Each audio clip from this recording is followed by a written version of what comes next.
Welcome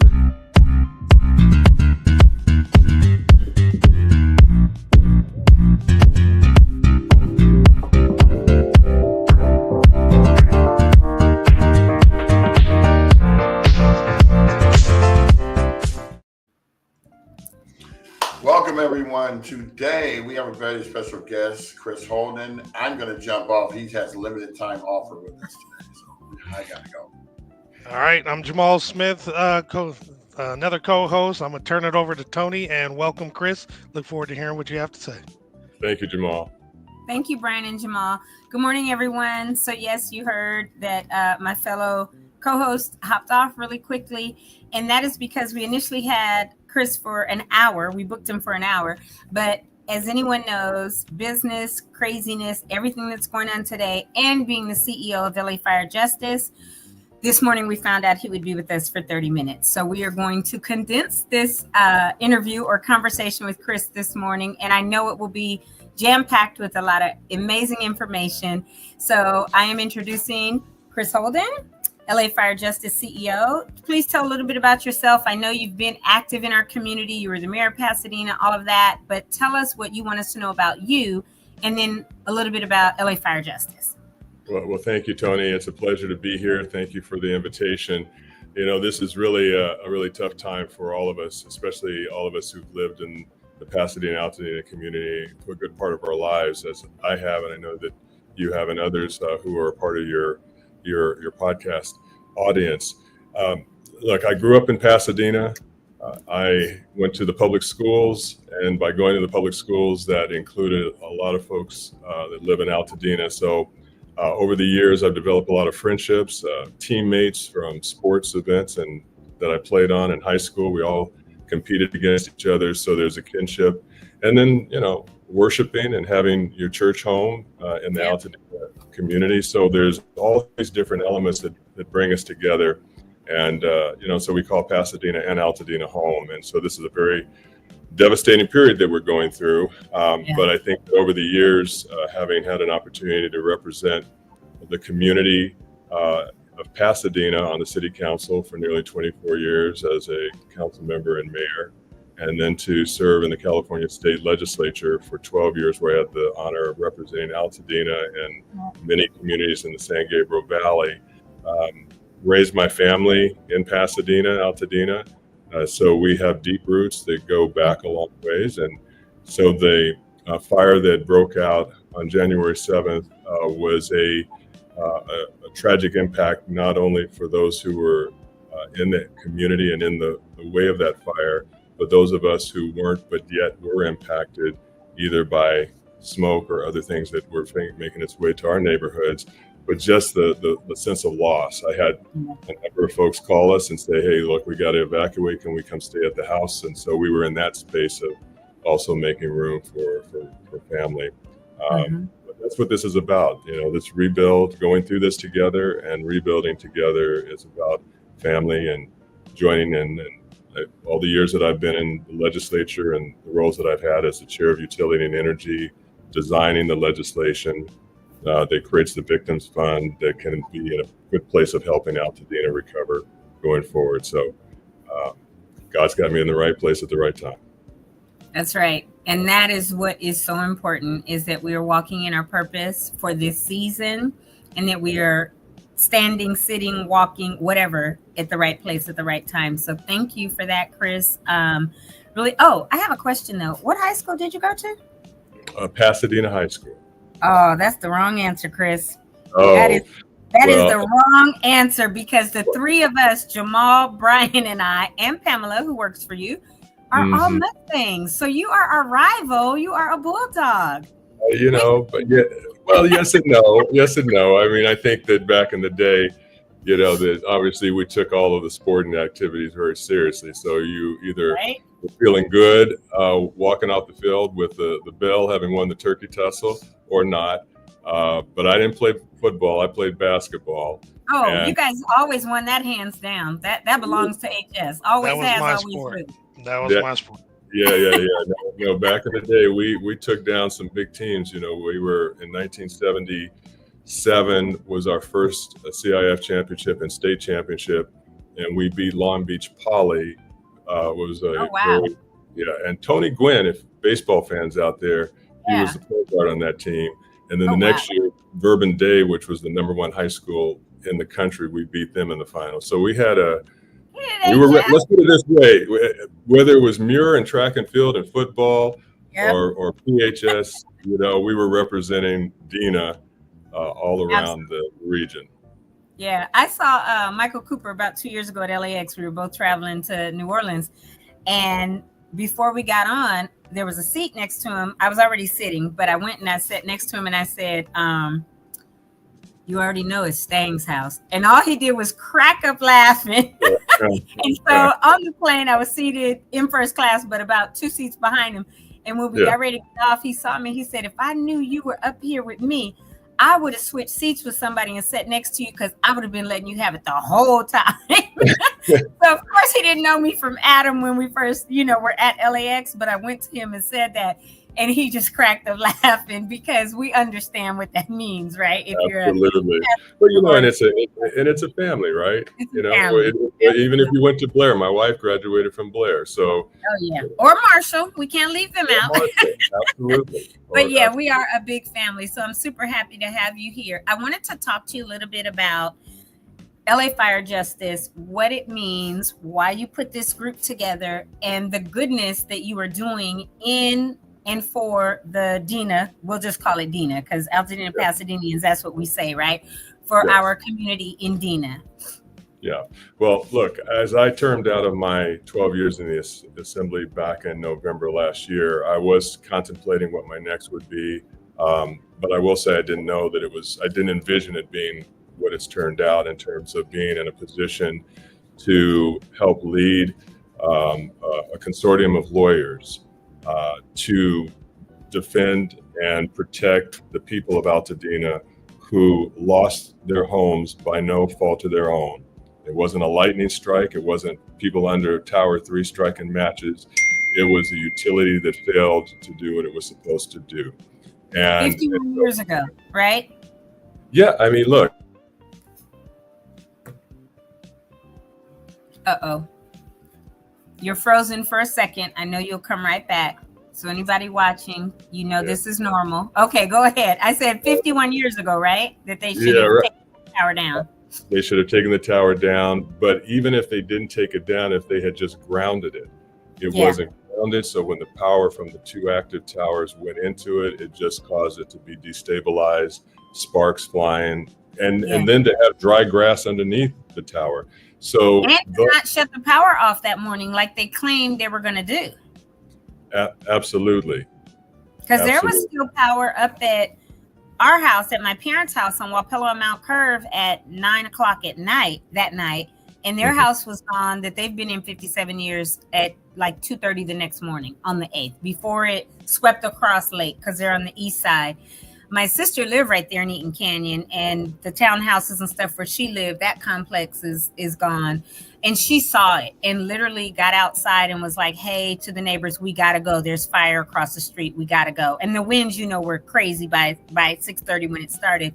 So she went, got my parents, and left. And she said the Lord told her that morning, pack a bag. And so she called and told my mother that, and got them. And then they were at my nephew's in Old Town, and all that. And we did the same. People stayed here, people stayed, wherever. Right. But yeah, no fault of their own at all. No fault of their own. So joining with the lead attorney, Michael Watts, and Douglas Boxer, who, as we all I think we're getting to know, that is the son of Senator Barbara Boxer.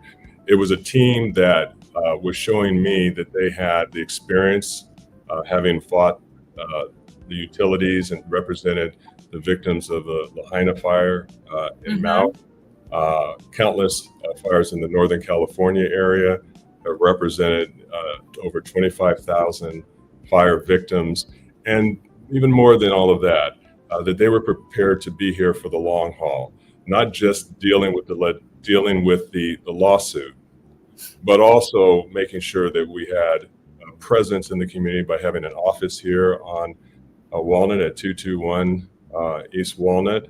That will be here for 5 years. We just added more space so we can bring on more staff to be able to work with folks in terms of identifying what their claim value is, because that's also going to be the real key.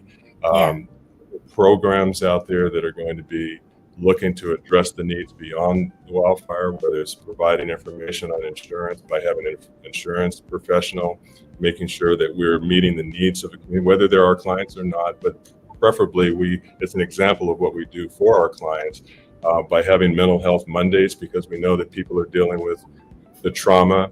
So seeing the holistic approach and being in place for 5 years with clearly not going anywhere and wanting to be part of the rebuild, that checked all the boxes in terms of the values that I carry, because it was all about service and representation. And that's what you've been about your career for our community. So I was very thankful when I saw that you were the CEO leading this, because you have the connections with legislators, you have, connections within cities and like our San Gabriel Valley area, right? And that's so very important, because what we have seen, and I don't like, and I talked to you about this prior to us going live, is all the outsiders that see dollar signs that aren't from California, that want to just come make a dollar. And an example I could give you is I held a town hall back in March at Victory Bible Church, at my church. Yes. And I had builders there. It was on March 8th. And people got a lot of great information, because I wanted them to understand what the process going forward looked like, to have it early, so that if they hadn't started thinking at 2 months out, they would begin to, because I don't want people waiting 2 years when potentially you could be back in your house in 2 years if you have your insurance and things like that. Also, so I had people show up. One guy from Mississippi that had like some big contractor's patch on his jacket. I'm here to make some money. And I was like, I'm sorry, you're not speaking today. Right. And because he wanted a platform. And I said, and this is not the place for you to solicit clients, right?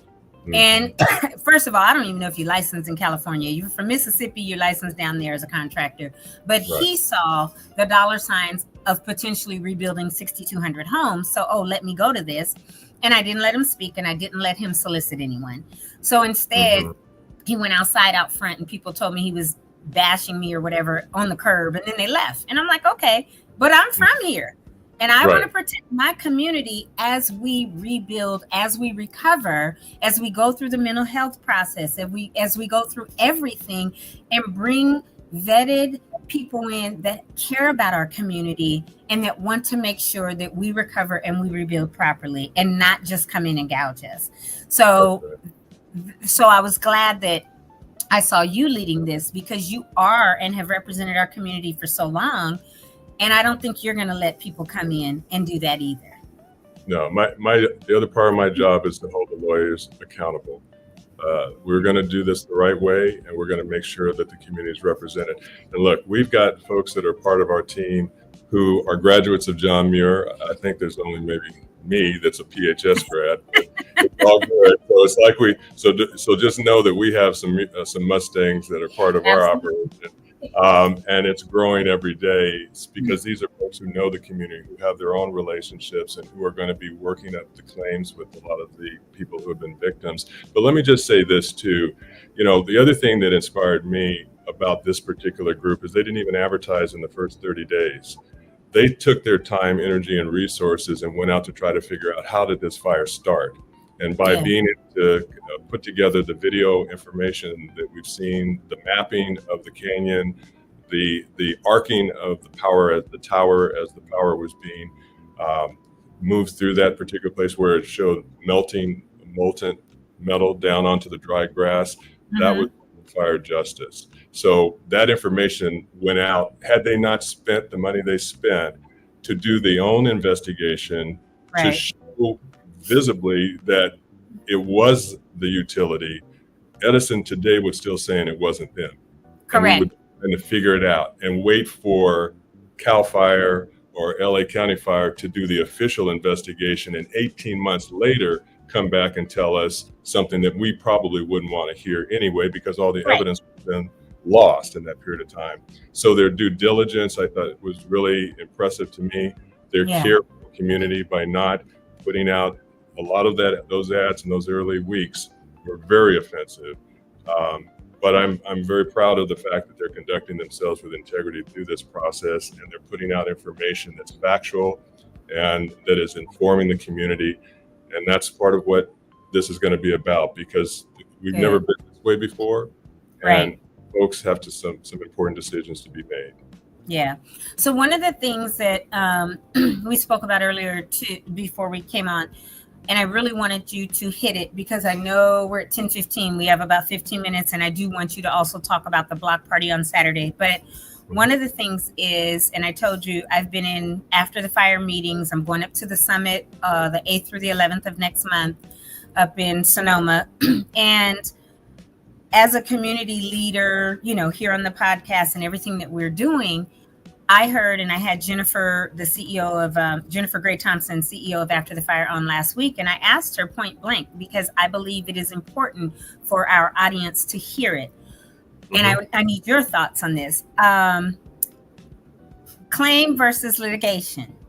Now, we know that they have said, oh, we're going to set up this fund, you know, whatever people can submit claims.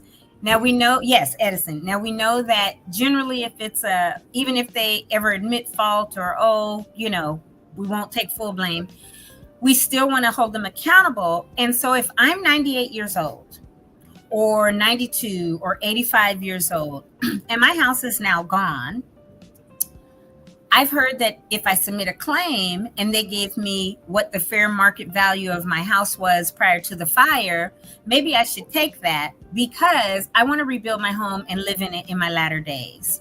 And I've heard that litigation could take up to 6 years, and I might not be here if I'm 98. Prayerfully, people still are around, but I might not be here. So what are your thoughts on that, Chris? I know there's pros and cons to both, but with what LA Fire Justice is doing, not saying give advice to anyone because everyone's situation will be different, but you will have people that are able to help people in this area. So what are your thoughts on that? And what do you suggest that people do? I would suggest they contact you all, maybe come and listen and sit and find out. But we know that Edison is going to have many ads coming out because they've already published that they're going to do this fund. But when all the nitty gritty gets finished, the legalities of the fund, and it's now time for people to submit claims, what are your thoughts on claims versus litigation for this? Well, look, first of all, the fact that Edison's even talking about this, they won't admit it, but they know that they're guilty. Exactly. Right? They wouldn't even be talking about, well, sit down and let us figure out how we can give you some of our money to make you whole, if they never believed that they started the fires in the first place. Correct. And the only reason that they know that is because the evidence has been put out there so clearly and starkly that even the judge in the case knows. I mean, everybody's seen the videos, and that is, as I've said, a very much important part that LA Fire Justice was able to do on the early end that benefits everyone, including the other lawyers who are grabbing a hold of that information as well. They should, because it's about letting people know that what Edison is doing now is not new. Creating these compensation or victims funds are not new for them, because PG&E has done it, San Diego Gas and Electric has done it, and this is not the first time that now Edison has done it. But what it's doing is it's really trying to capture people at a place where they are they're hurting, they're desperate. You know, they're now 6 months in, 7 months in. They may have a forbearance that's now coming due, and they've got real money that they've got to now start coming out of their pocket for. They've already been shortchanged for those who sold their property for half of the price of what it was valued at. And so now you have Edison coming in and essentially wanting them to settle for pennies on the dollar. Litigation, Edison does not want a trial. Edison does not want you sitting on the jury box, nor me or anybody that you know, because they know that they're guilty. And so they're going to try now to drive down their overall exposure, right? So that they can preserve a good argument back to their shareholders that, look, we're going to be okay. We're going to offer this program instead of $100, you know, we're going to give $20 or $30, and that's how we're going to save 70, right? But the litigation is going to go forward, because at the end of the day, we have what we need to have. The leverage is on our side to force Edison to then yield and understand that they got to make these members of the community who they burned down their homes responsible for getting them as close to whole as possible. And that's what the litigation part will entail. So if, let's say, I'm going to use me as a scenario. I always do this, right? So let's say my house that I've been in for, I'll say 50 years, right? Or 40 years, burned down. And I talk to Edison. I submit my claim. And they say, okay, your fair market value was 1.8 million where your house was, right? We're going to give you that. Plus, we're going to give you another for landscape, for interior, yada, yada, yada. And even for the mental anguish, the trauma. We're going to go on and give you $3 million. But an attorney says, if they're willing to offer you $3 million, then I know for a fact I can get you more than that, right? Because that's the low end of this trauma is never going to go away. You're going to have PTSD when it's windy. If a fire starts somewhere, you're going to freak out. And so they're still lowballing you. Yeah, they're going to give you, quote unquote, the fair market value. But when you rebuild your house, it's not going to be worth the 1.8 that it was. It's going to be worth 2.5, right? Plus, everything that you have to buy, furniture-wise, is going to cost more. Plus, your insurance is going to go up if your carrier doesn't drop you. So really, you are entitled to probably double that. That would be a situation that LA Fire Justice would then be able to say to somebody, look, we know it's going to be this, we'll work with you to get this done.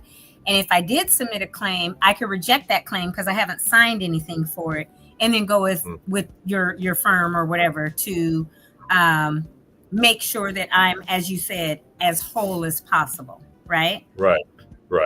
Well, so to your point, Edison would love for this to just be a class action approach, right? So they can come up with one number, take it or leave it, and that would be the case.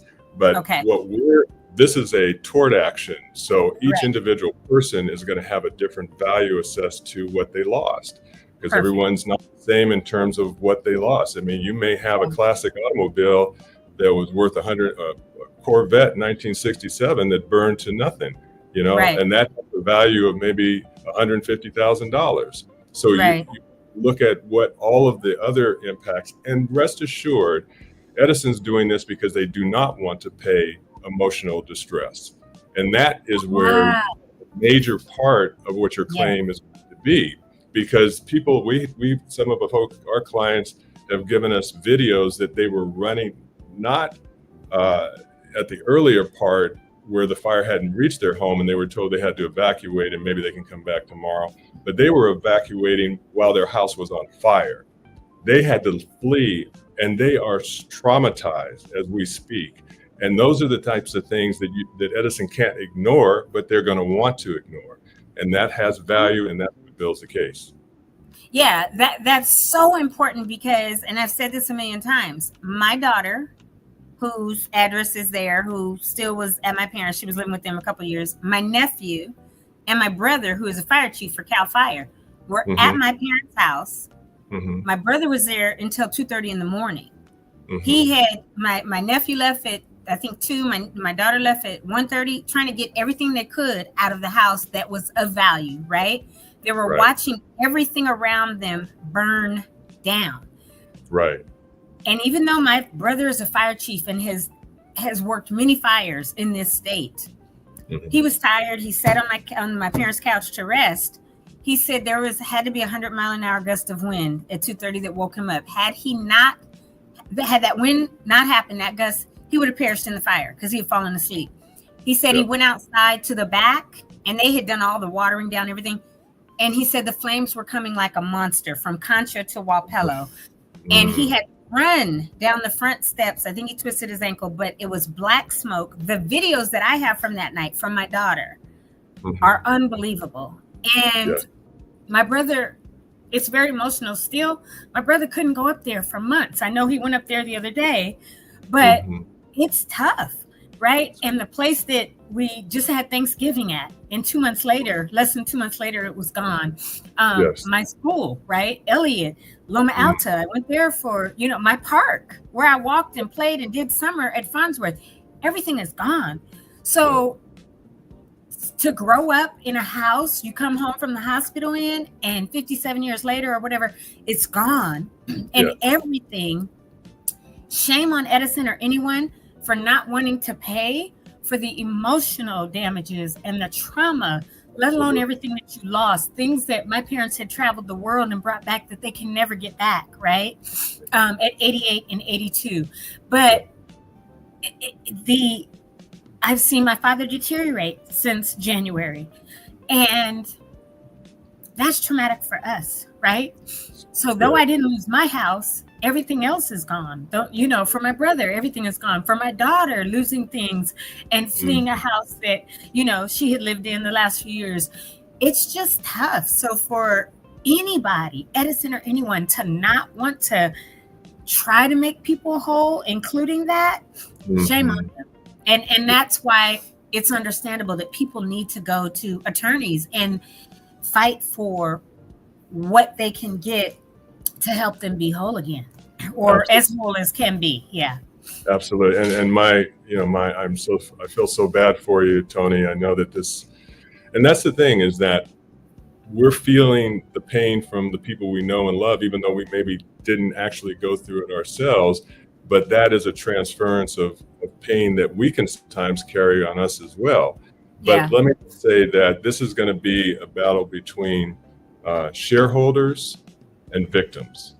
Okay, Edison is standing with the shareholders, and whatever they say and whatever they do is to protect the shareholders. Whatever we say, whatever we do is to protect the victims and to make sure they come out whole. But I'll also say this too, because we haven't seen the details, and that's part of the problem. They wrote out a concept, but they haven't said, and here's how it works, because they're still trying to leverage the legislature to give them more so that they can have a bigger cushion and a safer net under them without really having regard towards the ratepayers, the victims. So, but some people, and there will be some who will say, I know, but I'm tired. And that's also what is so criminal, because there's no reason that they have to be even up against that kind of a decision in the first place. Right. They should not even be in that situation to even have to think about what I may have to settle for and get less because I'm just tired and I don't want to go through this any longer. Although I will say this, and we'll probably hear today or within days, that the court will probably look, and we're very hopeful, we'll set a trial date. Once they set a trial date, the clock is ticking on Edison. Good. Right? They don't have so this is all of these different things that we're starting to see based on the experience of the folks who are at LA Fire Justice is telling us that we're moving faster in this process than in any other stage at any other fire. And that's with everything. That's with the lot clearing that the Army Corps did. That's with the rebuild. That's with the testing of soil. That's with now the permits finally, right? But just remember that they did not test the soil. No, individuals are. Yeah. Yeah. So they moved fast because normally what they would have been doing is removing debris and then testing, and then moving more debris until they tested at a level that was safe to live on. And that's what they didn't do. So the federal government has basically kicked the can down the road saying, we're not going to do it like we used to. The state is now in a position where they have to decide how they're going to do it and if they can do it. And someone needs to, because if you don't test that soil, then people are moving on to that dirty soil with contaminants that can impact them because it's in the grass. Right. It's in the dirt. So we're working. We had a town hall last week to talk about soil contaminations, and experts from USC and UCLA, and Aaron Brockovich, who's a part of this, who's a chief spokesperson in this space. So I think that the information like that we can get out to inform folks to make good decisions. We can't control what those decisions ultimately are, but we want them to understand, here are your choices, and make them as clear as we possibly can. And another thing, and I know it's like 10:29, so give me about 2 or 3 minutes because I do want to speak to your flyer. But I know that there are builders out there. We've had several on that they are testing the soil for their people and have said, if when we do the lot clearing, when we get ready to grade, if we got to remove all that soil and bring in new soil, that's what we have to do, because we have to replace, compact it so that in a few years, when we get earthquakes, because we do, you don't have a crack in your foundation or your walls. And more importantly, those toxins we don't want to build on top of, because when you potentially could have cancers or who knows what later, right? Hair falling out and everything else, that would be because soil that was toxic was left there. And the builders that we've talked to, about 3 or 4 of them recently, 4 or 5 maybe, BZ Build Co., I think Level 42 said it, Kendra Mays Designs, Triplet Construction, and another one. We're like, no, we're going to pull the soil out. We're going to test, make sure that it is tested. That is part of our service. And then if we got to pull out soil and bring back soil, we will. So that to me is huge, because if not, and you're just going to go and start rebuilding on top of what was there, you're putting your entire life, your family, everybody else at risk, whether you're an owner or you're going to rent a property or whatever. And we just can't have that. As far as LA Fire Justice goes, not yet, Jamal. Is there any last thing you want to say? Can you take that down? Thank you. Because we are going to speak to your flyer about the block party in a moment. But as far, I know that you have an event tonight, and that will be part of our announcements in a few minutes when you leave. But talk a little bit about the event tonight, and then any parting words about that, because I know you have another engagement you have to go to. Yeah, well, thank you for that. So tonight's is a workshop on rebuilding 101. Okay. So it's kind of going through some of the things that you talked about, but just things that folks need to know in terms of what the process looks like, permitting, what they need to do in terms of selection of a contractor and architect and things along those lines. So it's been very helpful to have people start to lock in, and they're starting to make movement. You know, they're starting to get past the initial trauma and starting to make some important decisions. Yeah, so that's tonight as well. And what time is that? That's at 6 o'clock here at our office, 221 East Walnut. Yeah. Walnut. Okay, great. Suite 100. And then the last thing I did want you to talk about, and you see the banner, it says Chris Holden's 26th annual block party from 3 to 7 p.m. Jamal, could you bring that back up now, the flyer, please? Thank you. Yes. It is Saturday, and this is on Jackson and Madison, or Jackson and where? Well, it's between El Molino. It's the 500 block of Jackson, between El Molino and Los Robles, north of and south of Washington. I've been hosting it and I think I've lost track, quite frankly. Let's just say it's approximately 26 years. We think it might be a little bit more, but at the end of the day, because it is to create an opportunity for the community to come together. And I am bringing it back this year because I think we wanted to give a special focus to the small business owners from Altadena who lost so much. Some where their buildings actually burned down, others where buildings around them burned down, and their building is still, the restaurant's still there, but they have no customer base. So we wanted to create an opportunity. So we're going to do Altadena Farmers Market, and so everything you would expect to have at a farmer's market, from fruits and vegetables to candles and body wax and everything that people have. Everything, and then we'll also have a wellness zone, so that we have UCLA and some other folks. We'll have a yoga studio that their studio burned down, that they can their stretching techniques and things of that nature, activities for the kids, and as always, entertainment, live bands that will perform, taiko drummers, mariachis, and R&B. So it'll be fun. And then El Patron, Mexican restaurant, and some other restaurants in the area, food trucks that are from the Altadena community and businesses and restaurants. They'll form our food court. So classic cars, and we'll also have the Teamsters to bring in classic cars and classic motorcycles. So wow, how wonderful. It's going to be amazing. So 3 to 7 on Jackson between Los Robles and El Molino. Everybody come out. I know that Jamal may not be able to be there depending on what his daughters are doing. They play volleyball and he has tournaments. Brian for sure will be there. I will stop by. I think it's going to be amazing. quick question about the flyer. You do have a QR code. Is that, do you want people to register, or is that just for information? No. Yeah, that's just for additional information if you want to Okay. know what other workshops we have coming up, that type of thing. But Cool. it's just show up and have a good time. And I think it's going to be, and we'll also for the first time have an influencer zone. So we'll have casting if you want to do something like, bloggers. Blair Imani, she'll be there. Oh, yeah. We'll be doing interviews or get opportunity to visit with some of the folks who are clients, some who will soon hopefully be. But at the end of the day, it's just our opportunity to also love on our community and let them know. Well, Altadena Talks will definitely be there, and we will also be live, or we'll record and do some interviews with people. That's normally what Brian does every weekend. And here is Fro Bro, and you're on mute, I think. Hopefully when you're off mute, We'll be live. We'll be live, exactly. So Chris, thank you for your time this morning. I know we're over by 5 minutes and you have something else you have to go to, but I am so appreciative that you came on. We will, in our announcements, we will show not only the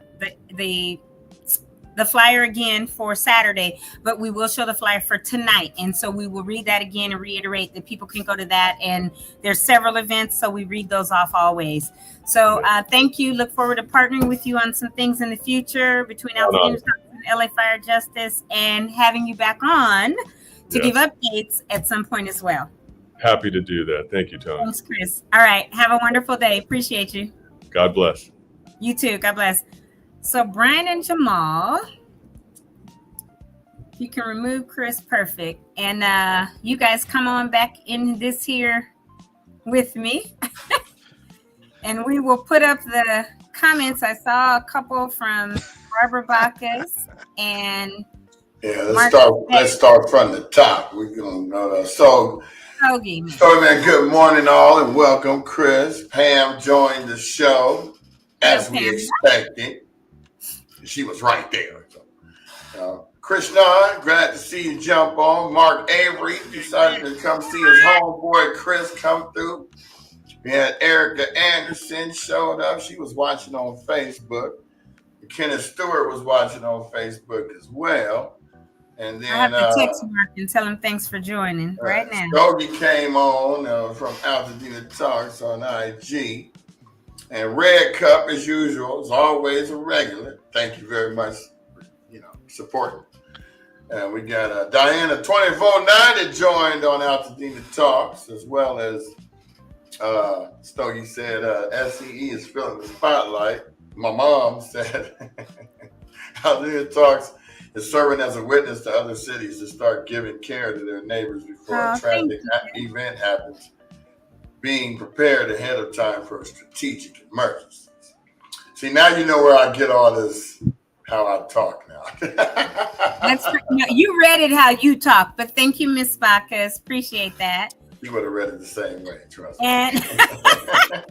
And no, Marcus, I actually just had a nightmare last night regarding the fire. Yeah, it's 7 months in about a week, almost 2 weeks. And it is, you get emotional, like we've talked about. Sometimes we're perfectly fine.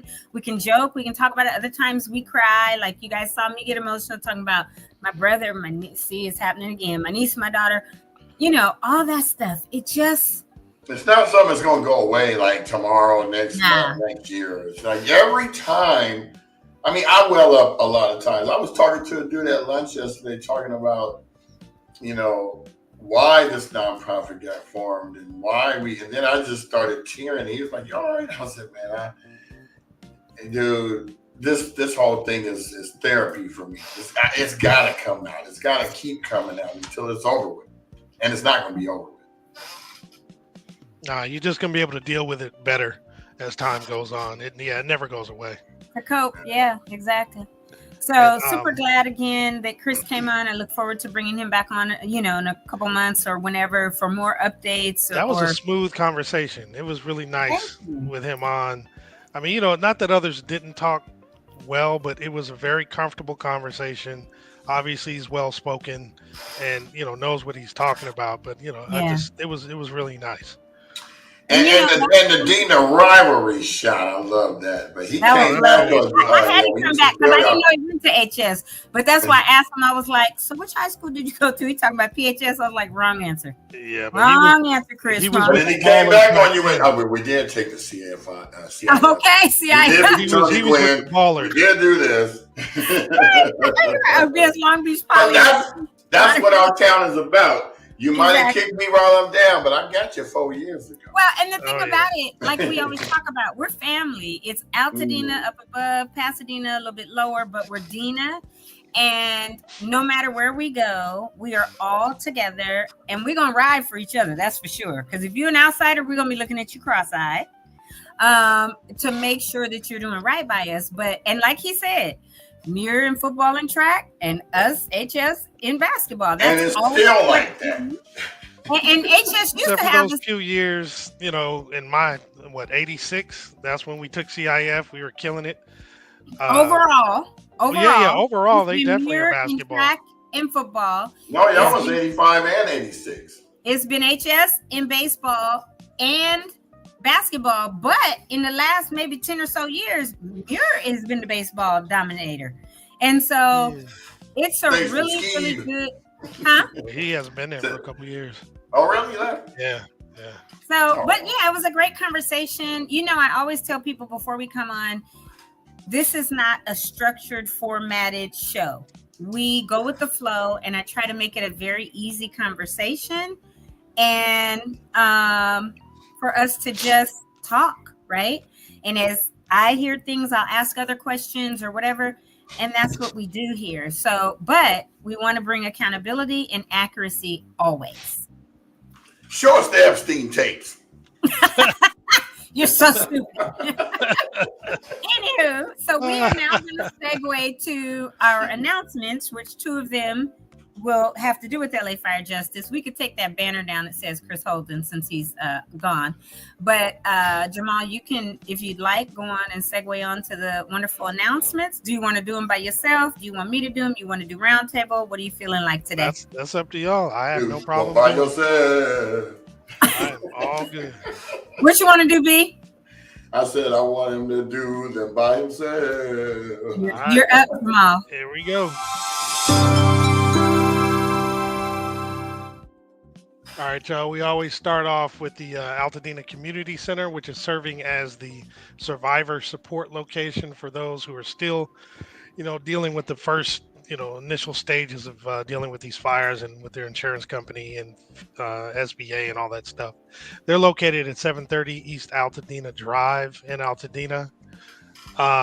They have services from SBA, DCBA, Treasurer and Tax Collector, in addition to the Assessor's Office, and are open Monday through Friday, 9 a.m. to 5 p.m. If you'd like a full list of who all is going to be there, because FEMA's no longer there. They stopped being there at the end of July, but can still be reached at disasterassistance.gov. But if you want a list of everybody who's physically going to be there, you can scan the QR code below. And then next, we actually have the One-Stop Permit Center, which we have located at 464 West Woodbury Road, Suite 210. They have walk-in hours Monday through Friday, 8 a.m. to 4:30.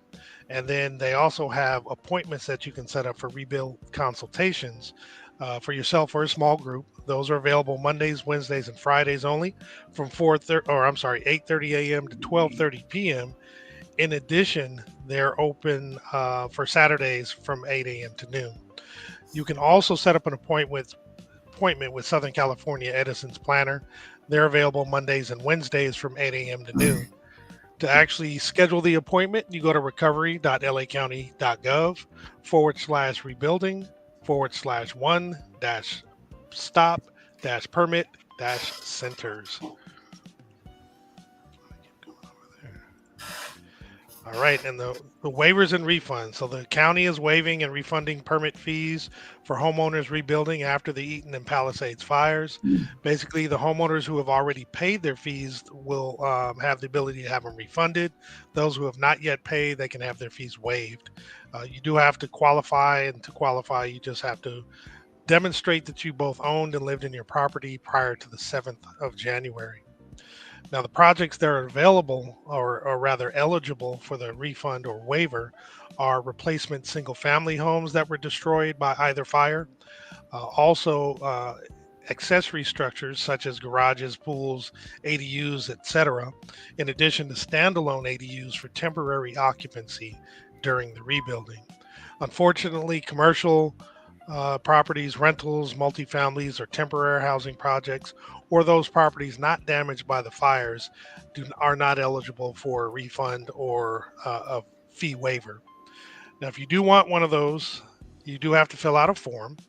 To get the form, you would scan the QR code, or you would actually go to recovery.lacounty.gov/fee-waivers-and-refunds. And once you fill out the form, you can either walk it into the permit center directly, or you can submit it via email to recovery@planning.lacounty.gov. And you do only have to fill out one form because it covers all departments, so no need to submit multiple times nor to multiple agencies.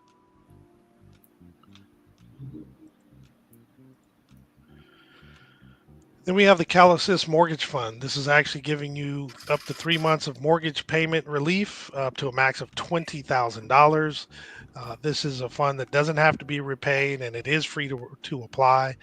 If you qualify and actually get a grant or one of these grants, it'll be paid directly to your mortgage servicer, and you won't have to touch the money at all. And go ahead and apply, because these are only going to be sent out as long as funds are available. We don't have an idea of exactly how, if funds are running out, but go ahead and apply so you can actually potentially get this if you meet the eligibility requirements, which are having your primary residence destroyed or considered uninhabitable due to either of the fires or any other qualifying disaster from the 1st of January 2023 through the 8th of January 2025. You also have to have owned and occupied the home or a home with up to 4 units on the property, as well as meet the income combined limits of $140,700. When you do apply, please be prepared to provide utility bills, proof of income, mortgage statements, bank statements, as well as homeowners insurance or FEMA claims. Now, to actually apply, you would go to calassistmortgagefund.org. And if you need help, you can phone them at 800-501-0019, Monday through Friday from 8 a.m. to 5 p.m. However, if you actually need in-person help, you can again go to the Altadena Community Center, which again is located at 730 East Altadena Drive. You can get the in-person help from the folks at Neighborhood Housing Services from 9 a.m. to 5 p.m. They are closed on the weekends and holidays. And if you happen to be displaced and in near one of the Los Angeles locations, you can go to the One Stop Rebuilding Center at 1828 Sawtelle Boulevard in LA.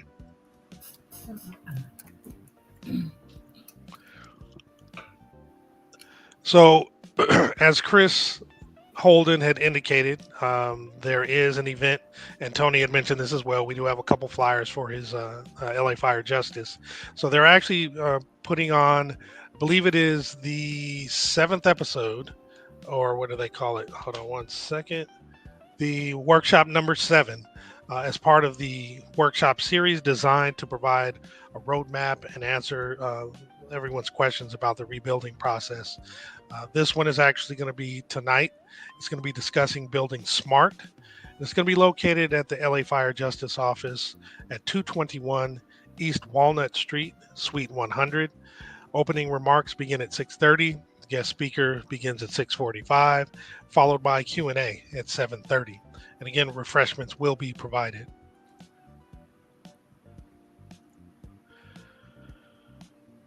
Now, the Bob Lucas Memorial Library for this entire week, so all the way through Friday, is going to, they're encouraging folks to stop by so they can receive a backpack courtesy of GitHub.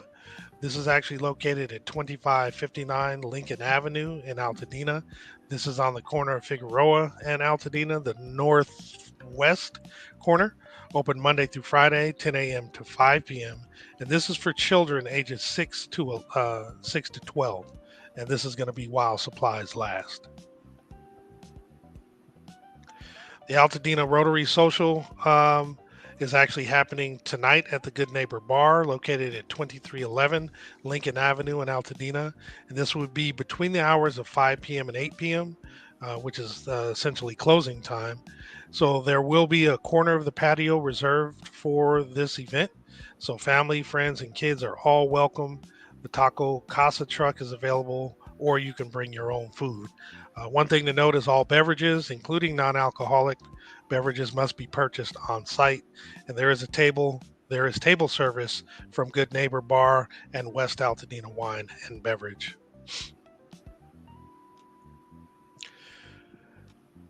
So there is another air purifier distribution located at 2150 Glen Rose Avenue from 8 a.m. to 12 p.m. and that'll be tomorrow, August 20th.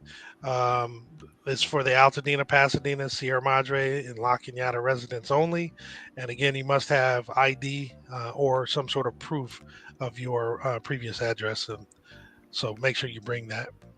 And thank you for these folks who are continually providing these air purifiers.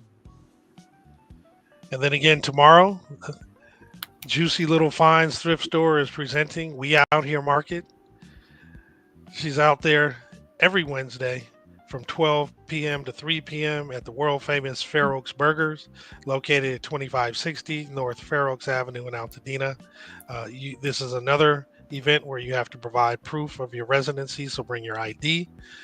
Some of the items that will be there are free farmers market, free vegan hot meals, free hygiene products and groceries, free love and prayers, legal advice, and much more. If you're interested in having more information, please reach out to juicylittle.org. Juicy Little. Sorry. So community food distribution, again, if you're impacted by the fire, stop by the Altadena Library to pick up a bag of fresh produce, courtesy of the Hollywood Food Coalition. Supplies are limited, and it is a first come, first serve. This will be the fourth one that they've done, at least that we've been aware of, and the supplies do go very quickly. So if you're interested in checking this out, they are available tomorrow, August 20th from 11 a.m. to 12 p.m. at the main library parking lot, which is 600 East Mariposa Street in Altadena. And they do ask, if you can, to please bring your own extra bags. Brian did say, we out here via text or via chat or comments. He wasn't in the office at the time.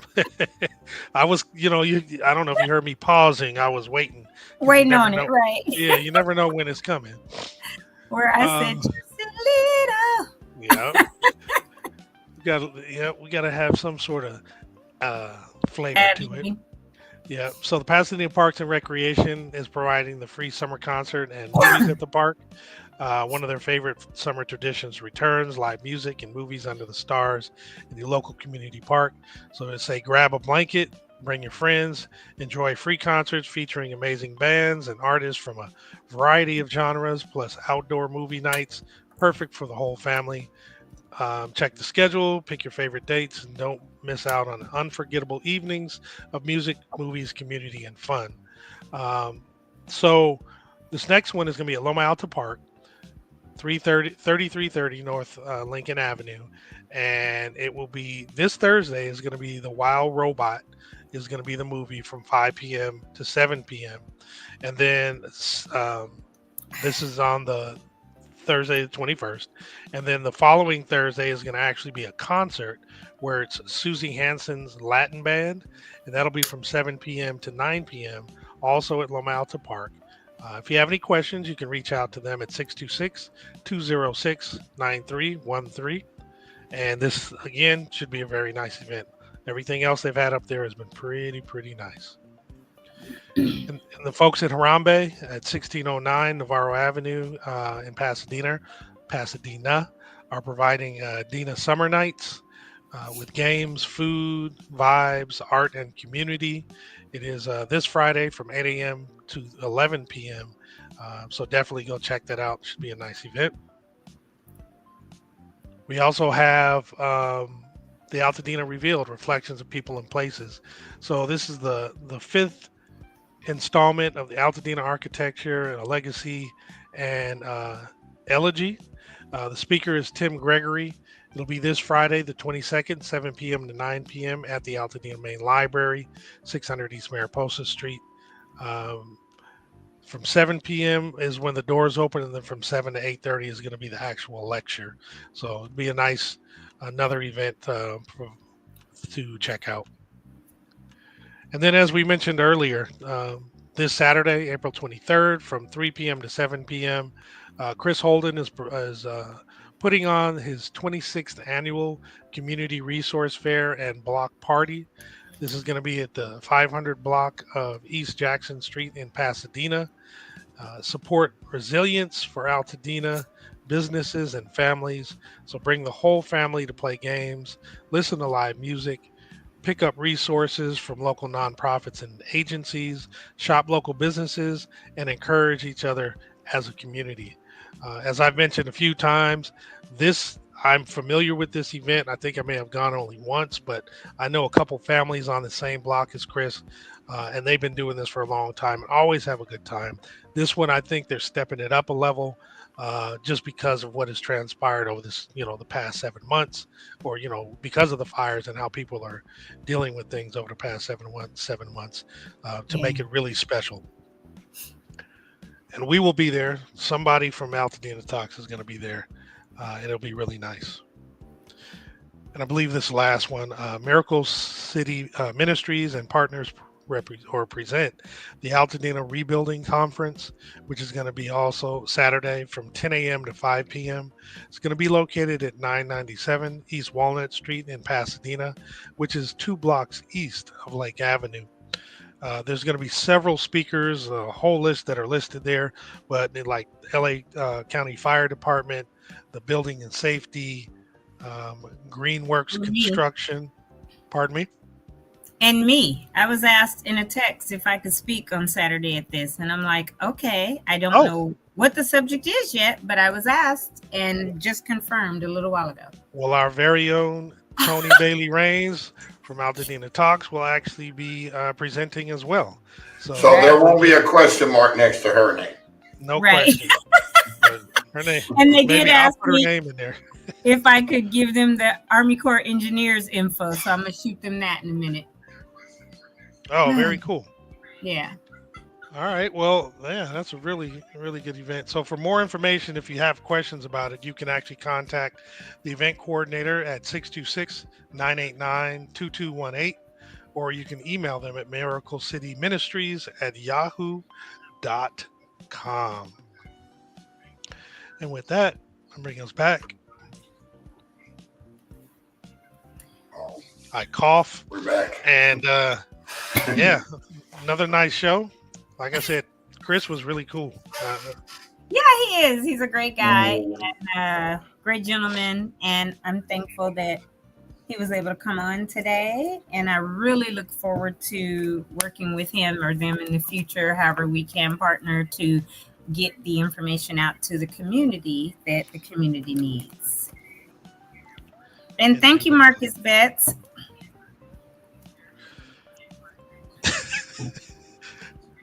I'm gonna keep my hands off the thing because every time I click it, one of y'all click it too. I was clicking it to put it on when I said thank you, Marcus Betts, and you were doing it, so it went off. That's went the back exact on. same thing.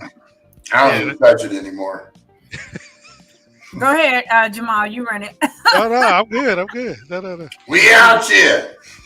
Yeah, I was waiting, man. I slowed down and everything. Well, that's why I put it in the comments because I wasn't in here. No, I know, but you know what I do is when I do the presentations, I expand. I do full screen, so I can't see if you guys are on or not.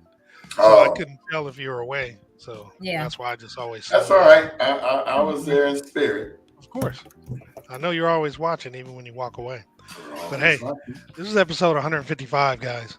I know we always say the numbers and we only go one at a time, but it still seems, amazing that we had this many episodes providing what we feel is good information to the folks who tune in. We encourage everyone who does tune in, obviously, to continue to do so, but please spread the word. whether you watch it on YouTube, Instagram, or Facebook. Just share it with one person that may not have been aware of it, because far too many times are we hearing that there are pockets of people within the community who knew nothing about deadlines or bits of information, obviously, that we like to share and believe we're providing info for, but we just want to make sure people have access to the info that they need. And again, tomorrow is Way Back Wednesday. I don't know what they're talking about. Oh, taking you way back in time. I will not be on the show tomorrow because I have to be at Elliott at 06:30 because I am serving with Team Rubicon tomorrow in Altadena as we clear debris, meaning trees and stuff like that. Yeah. Nice. So, who's beeping? In the community again doing that. That's the trash truck downstairs. Oh, it's you. Okay.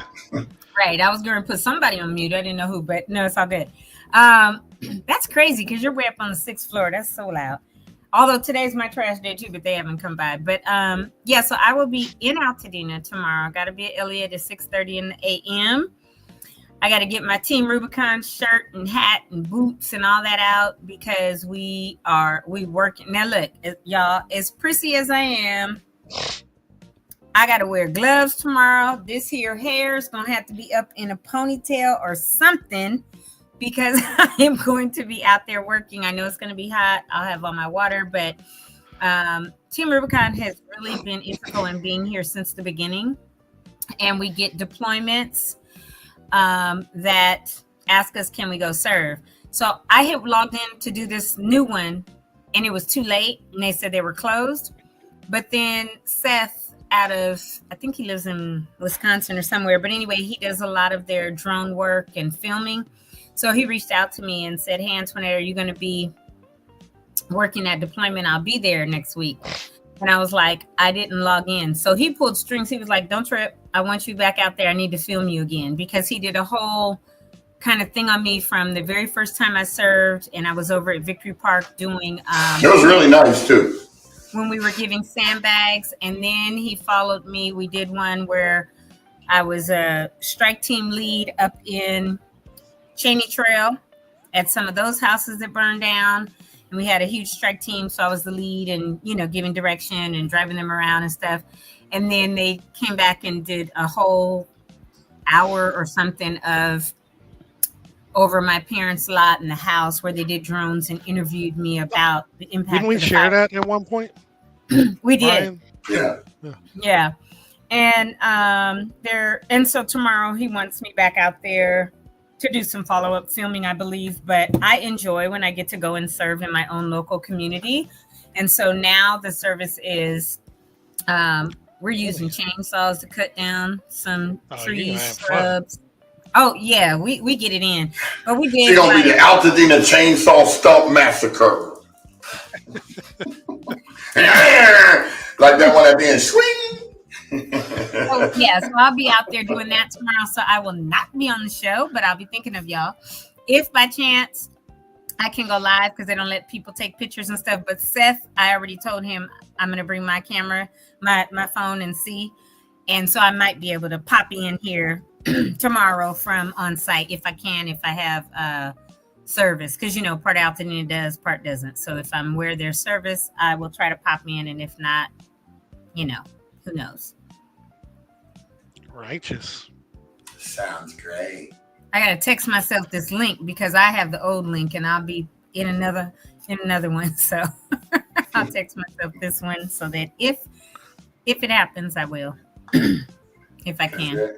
You're such a I'll always nice send it to lady. you if you need it. So we are right at an hour and 3. We started right on time because we needed to, and we are ending. So thank you everyone who watched today. I hope you got a lot of really good insight and information from Chris Holden. Again, their informational meeting tonight is at, did he say 6 p.m.? He said 6, but the flyer says 6:30.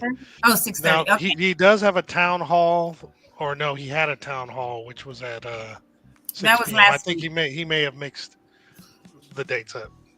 Okay, either way, there's an event tonight that they're going to have a rebuilding type summit type thing or whatever at 221 East Walnut.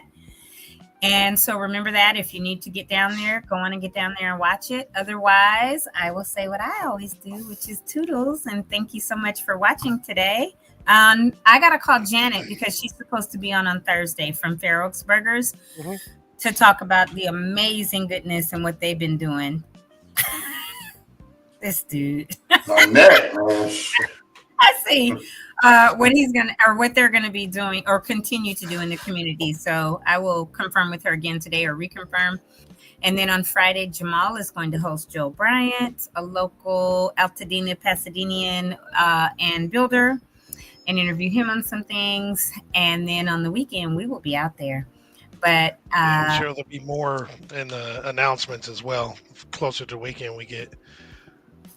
And if you guys want to know what we've actually been doing when we out here, all you got to do is go to our site, np.AltadenaTalks.com, and we slap that up there if I still know where it's at. And you can go to the events, and you can see all the pictures of all the stuff that we go to so that you can see that we actually do stuff in the community. And let us know what topics you might want to talk about for Way Back Wednesday. Shoot us some messages. I was saying, let us know what you might want to talk about for Way Back Wednesday. Or the Throwback Thursdays whenever we have them. I'm Way Back Wednesday. Don't you see? I am. Yeah, you are. Wednesday. You are. With that. I'm way back to the 70s. Okay. And if I had my shades, which I don't. Oh, wait, hold on. It must be in the car. Now I'm gonna channel Easy Reader from the. Do you remember the rap group, the Afros? Mm-hmm. I used to love man.